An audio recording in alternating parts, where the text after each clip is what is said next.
Hello everyone, welcome back to my channel. आज मैं आपके लिए लाई हूँ एक बहुत सुंदर सी स्टोरी जिसका नाम है ब्यूटी एंड द बीस्ट। ये कहानी है एक राजकुमार की जो श्राप की वजह से एक बीस्ट बन गया था और वो श्राप तभी ख़त्म हो सकता था अगर वो किसी लड़की से सच्चा प्यार करता और वो लड़की भी उससे उतना ही प्यार करती। कहानी के स्टार्टिंग में हमें एक बहुत ही क्रूअल मतलबी राजकुमार को दिखाया जाता है जो गांव के लोगों से टैक्स वसूल करता था अपने महल को और भी सुंदर बनाने के लिए, और महल में ही एक पार्टी रखता है जिसमें सिर्फ सुंदर लड़कियां ही आ सकती थी। एक दिन जब वो राजकुमार डांस कर रहा था तो तूफान से बचने के लिए एक भिखारिन महल के अंदर आती है और वो राजकुमार को एक गुलाब पेश करती है, जिसको देखकर राजकुमार उसका बहुत मजाक उड़ाता है और महल के भी सभी लोग उसको देखकर हंसने लगते हैं। वो बूढ़ी औरत की बदसूरत शक्ल को देखकर गुलाब को फेंक देता है। ये देखकर बूढ़ी औरत बोलती है कि खूबसूरती सूरत में नहीं सीरत में होती है, तुम्हें तो प्यार के बारे में कुछ भी नहीं पता। ये बोलते हुए जादूगरनी अपने असली रूप में आ जाती है। वो एक बहुत ही सुंदर जादूगरनी थी। फिर राजकुमार उस जादूगरनी से रहम की भीख मांगने लगता है, पर उसके मन में किसी के लिए भी प्यार नहीं था, इसलिए वो जादूगरनी उसे बीस्ट बना देती है।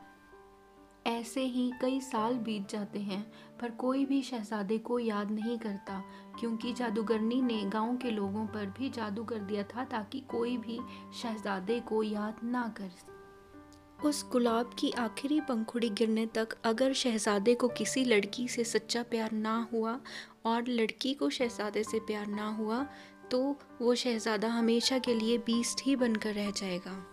गांव में एक बहुत सुंदर लड़की थी जिसका नाम था बेल। पूरे गांव में सिर्फ वो ही एक पढ़ी लिखी लड़की थी, बाकी सब लोग दूसरा काम करते रहते थे, बट वो जो लड़की थी वो हमेशा लाइब्रेरी से बुक्स पढ़ती रहती थी। वो आज भी लाइब्रेरी से बुक लेने के लिए जाती है और सारे लोग उसका मजाक उड़ाते हैं। वहीं दूर पहाड़ों से एक गैस्टन नाम का योद्धा उसे देख रहा था।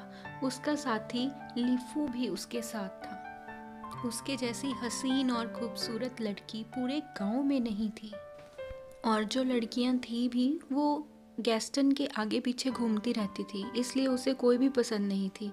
सिर्फ बेल ही उसे पसंद थी, पर बेल को वो बिल्कुल भी पसंद नहीं था। उसके बाद बेल अपने घर आ जाती है जहाँ पर उसके पिता घड़ी बना रहे होते हैं। वो अपने पापा से पूछती है कि क्या मैं अतरंगी हूँ, तो पापा बोलते हैं कि नहीं, तुम बिल्कुल भी अतरंगी नहीं हो। वो बोलती है कि मुझे गांव वाले अतरंगी कहते हैं। वो बोलते हैं कि तुम अतरंगी नहीं, तुम अपनी माँ पर गई हो, तुम उनकी तरह निडर और बुलंद सोच रखने वाली हो। इसके बाद हमेशा की तरह उसके फादर बाज़ार के लिए निकल जाते हैं और बेल उनसे हमेशा की तरह गुलाब मंगवाती है। उनके जाने के बाद बेल अपनी बुक रीड करना शुरू कर देती है। उसके बाद वो कपड़े सुखाने लग जाती है। इसके बाद एक लड़की बेल के पास आती है और वो उस लड़की को भी पढ़ाने लग जाती है, लेकिन गांव वालों को ये सब पसंद नहीं था, इसलिए वो उसके सारे कपड़े फेंक देते हैं। गैस्टन ये सब कुछ देखकर हीरो बनने के लिए वहाँ आ जाता है और बोलता है कि अगर पढ़ाना ही है तो हमारे बच्चों को पढ़ाओ, और वो गुस्से में वहाँ से चले जाती है और फिर सोचती है कि मैं और इस जाहिल की वाइफ बनूंगी, ऐसा हो ही नहीं सकता। इसके बाद वो एक पहाड़ पर चले जाती है। वहाँ वो पूरी दुनिया को देखती है, क्योंकि उसे एक छोटी सी जगह पर कैद होकर नहीं रहना था। ऐसे ही धीरे धीरे रात हो जाती है।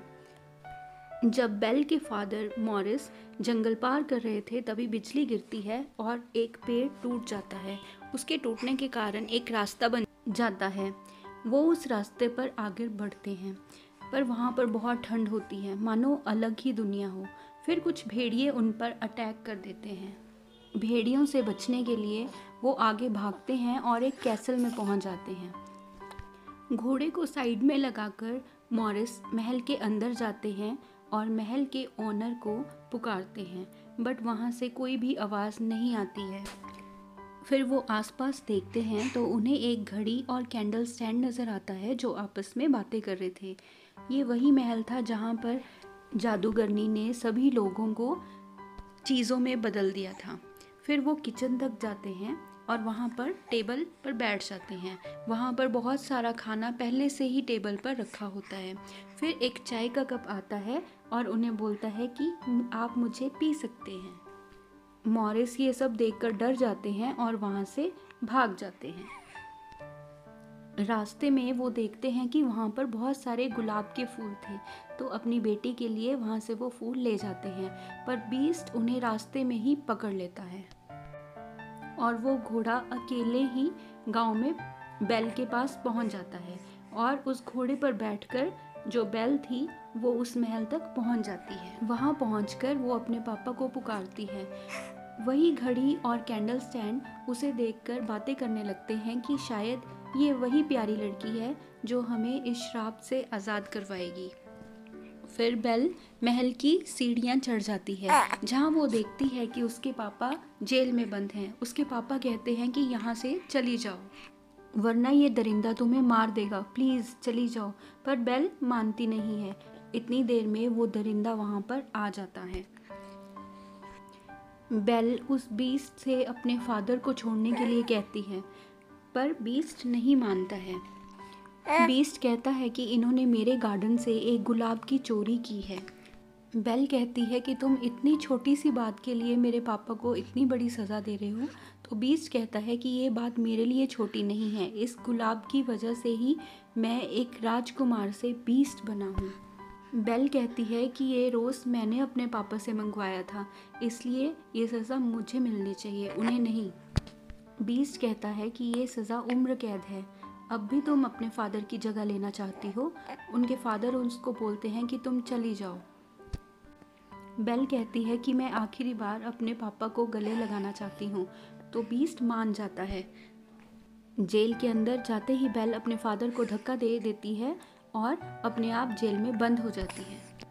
बीस्ट मॉरिस को बाहर ले जाता है और बेल पूरी ज़िंदगी के लिए उस महल में कैद हो जाती है। एक दिन जेल का गेट अपने आप खुल जाता है। ये गेट उसी कैंडल स्टैंड और क्लॉक ने खोला था। वो बेल को बताते हैं कि राजकुमार दिल के बुरे नहीं हैं, वो तुम्हें कैद में ज़्यादा देर तक नहीं रखेंगे। उन्हें देखकर बेल बहुत डर जाती है कि चीज़ें बातें कैसे कर सकती हैं।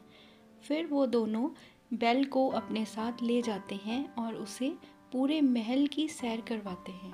वो दोनों उसे पश्चिमी भाग में जाने के लिए मना करते हैं, तो बेल उनसे पूछती है कि क्यों, मैं वहाँ क्यों नहीं जा सकती। तो वो दोनों बात पलट देते हैं। वो दोनों उसे लेकर एक कमरे तक पहुँच जाते हैं और उसे वहाँ पर जब तक खाना रेडी नहीं हो जाता तब तक रेस्ट करने के लिए कहते हैं। एक जादुई झाड़ू कमरे की सफाई करता है और एक अलमारी उसे राजकुमारी की ड्रेस पहना देती है। बेल खिड़की से देखती है कि ये महल कितना बड़ा था। वहीं दूसरी ओर गैस्टन और हेलीफू बात कर रहे होते हैं कि अगर बेल शादी नहीं कर रही है तो गांव की बाकी लड़कियां तो तुमसे शादी करने के लिए तैयार हैं। पर गैस्टन बोलता है कि मैं इनसे शादी नहीं करना चाहता। एक शिकारी कभी भी खरगोश का शिकार नहीं करता, वो लास्ट टाइम तक अपने शिकार का ही वेट करता है। तभी वहाँ पर मॉरिसन आ जाते हैं हेल्प मांगने के लिए। वो बोलते हैं कि एक बीस्ट ने मेरी बेटी को अपने महल में कैद करके रखा है जो बर्फीला है, वहाँ पर बहुत ठंड है। तो ये बात सुनकर सभी लोग हंसने लग जाते हैं कि जून के महीने में बर्फ़ कैसे पड़ सकती है। तभी वहाँ पर गैस्टन आ जाता है और साथ चलने के लिए तैयार हो जाता है क्योंकि वो बेल को इम्प्रेस करना चाहता था। कैसल में बोलते हुए टी और कप भी आते हैं जो कि पहले मदर और चाइल्ड थे बट जादू से ऐसे हो गए हैं। वो बेल के लिए चाय बनाते हैं। ये देखकर बीस्ट नाराज़ हो जाता है। क्लॉक उसे समझाती है कि आपको उस लड़की को एक मौका देना चाहिए, पर बीस्ट बोलता है कि वो एक चोर की बेटी है, उसमें भी वही अवगुण होंगे जो उसके बाप में हैं। तो टीपॉट लेडी उसे समझाती है कि ज़रूरी नहीं है कि बाप की बुराई बेटी में भी आ जाए। सभी के फोर्स करने पर बीस्ट बेल को बुलाने के लिए उसके दरवाजे पर नॉक करता है। वो उसे डिनर पर बुलाना चाहता था, बट उस टाइम बेल बाहर भागने की तैयारी कर रही थी। बीस्ट की आवाज़ सुनकर बेल बोलती है कि पहले तो मुझे यहाँ कैद किया, उसके बाद मुझे यहाँ खाने के लिए बुला रहे हो, इससे अच्छा तो मैं यहाँ भूखी मर जाऊँ। ये सुनकर बीस्ट गुस्सा हो जाता है और उसे बोलता है कि तुम अब यहीं कैद रहोगी और तुम्हें कोई खाना नहीं देगा। इसके बाद वो महल के पश्चिमी हिस्से में चले जाता है जहाँ पर गुलाब रखा हुआ था। आज उसकी एक और पंखुड़ी नीचे गिर जाती है।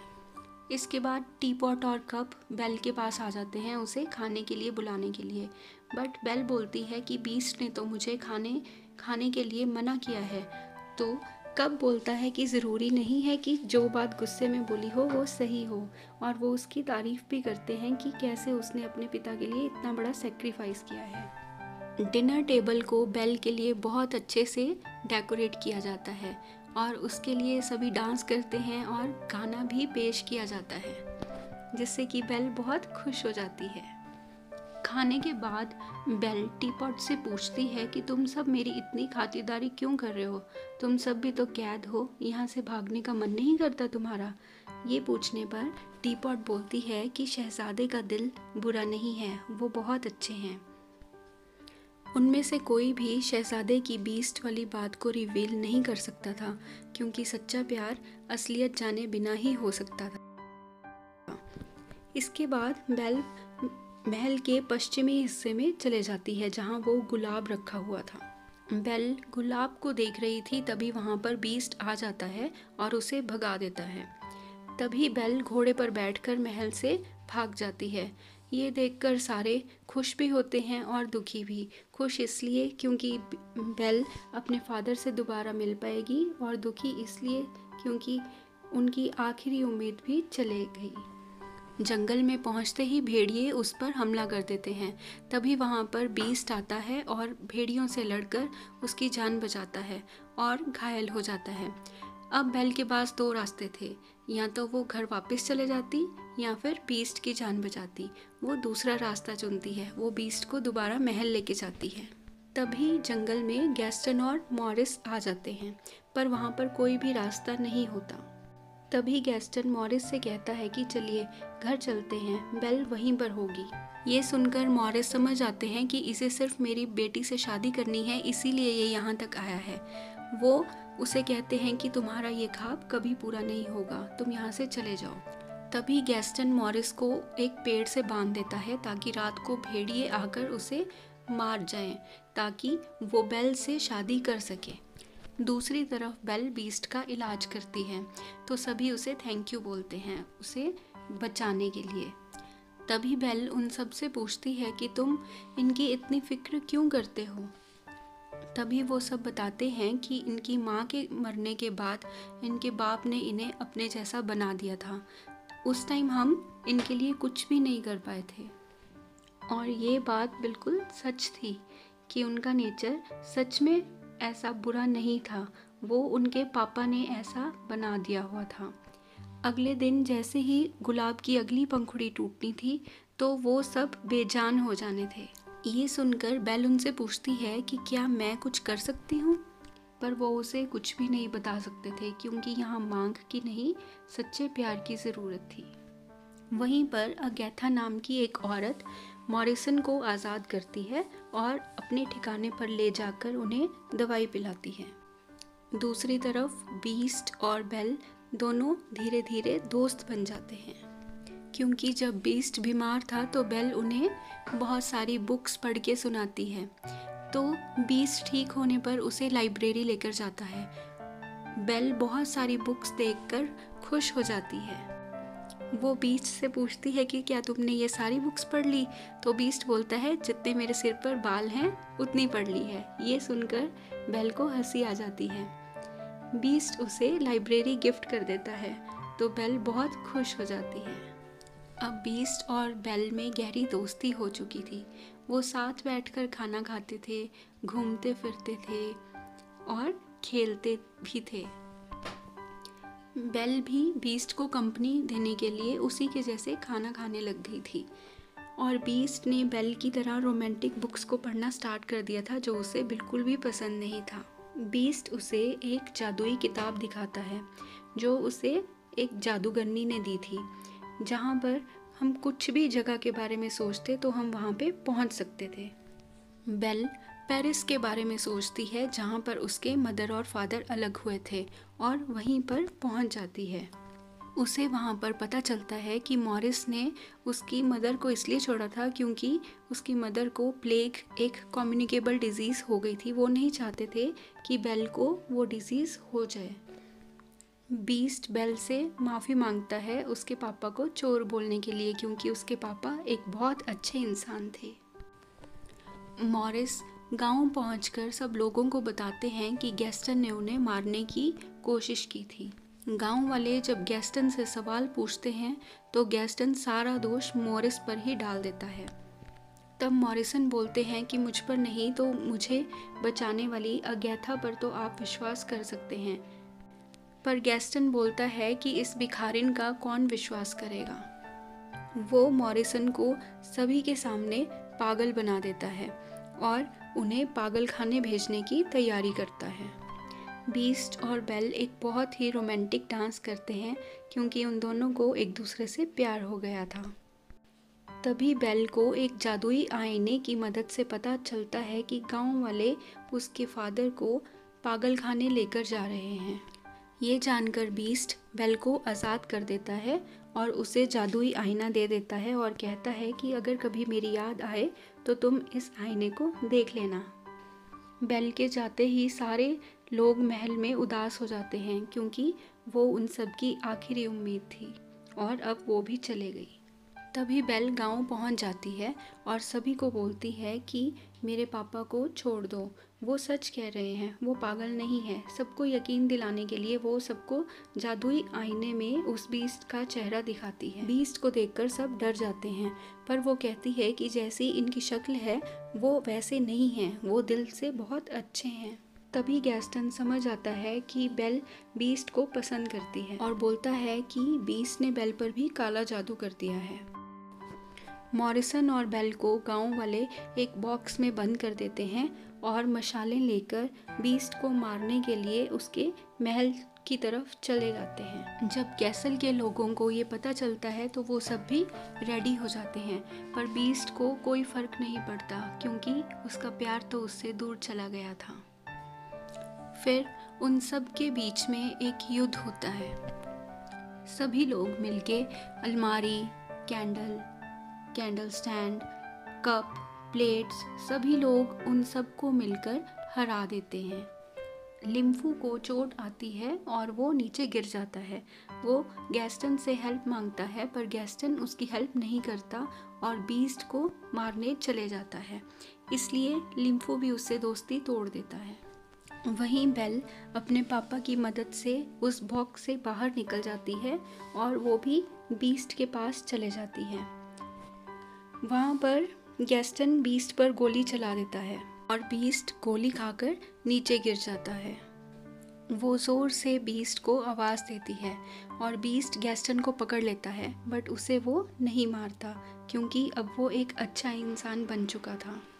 पर गैस्टन ऐसा नहीं था, वो बीस्ट पर दोबारा से गोलियां चलाता है। बीस्ट फिर से नीचे गिर जाता है। दूसरी तरफ कैसल के लोगों ने गांव के लोगों को हरा दिया था, पर कैसल के लोग जीत कर भी हार गए थे क्योंकि गुलाब की वो आखिरी पंखुड़ी टूट गई थी। अब महल गिरना भी शुरू हो जाता है और गैस्टन महल के टूटने के साथ नीचे गिरकर मारा जाता है। जितनी भी चीज़ें थी वो सब बेजान हो रही थी। अब बीस्ट भी गोलियां लगने के कारण मर चुका था। तभी बेल उसे किस करती है और बोलती है कि प्लीज़ बीस्ट उठ जाओ। उसके किस करते ही बीस्ट और बाकी सारे लोग इंसान बन जाते हैं। अब सब कुछ पहले जैसा हो जाता है और गांव वाले लोगों को भी याद आ जाता है कि जो महल के लोग हैं वो उन सब के अपने ही हैं। जो गांव की भिखारिन थी वो असली में वो जादूगरनी थी जो कि सब कुछ ठीक कर देती है। पूरा गांव, शहजादा और बेल मिलकर सब डांस करते हैं और यहीं पर स्टोरी की हैप्पी एंडिंग हो जाती है। इस स्टोरी से हमें ये लेसन मिलता है कि आउटर ब्यूटी से ज़्यादा ज़रूरी है इनर ब्यूटी। आउटर ब्यूटी तो एक दिन फेड हो जाएगी, बट इनर ब्यूटी ही हमेशा साथ देगी। फ्रेंड्स, अगर आपको मेरी स्टोरी अच्छी लगी हो तो प्लीज़ प्लीज़ प्लीज़ मेरे चैनल को सब्सक्राइब कर देना एंड लाइक और कमेंट करना ना भूलना। Bye bye.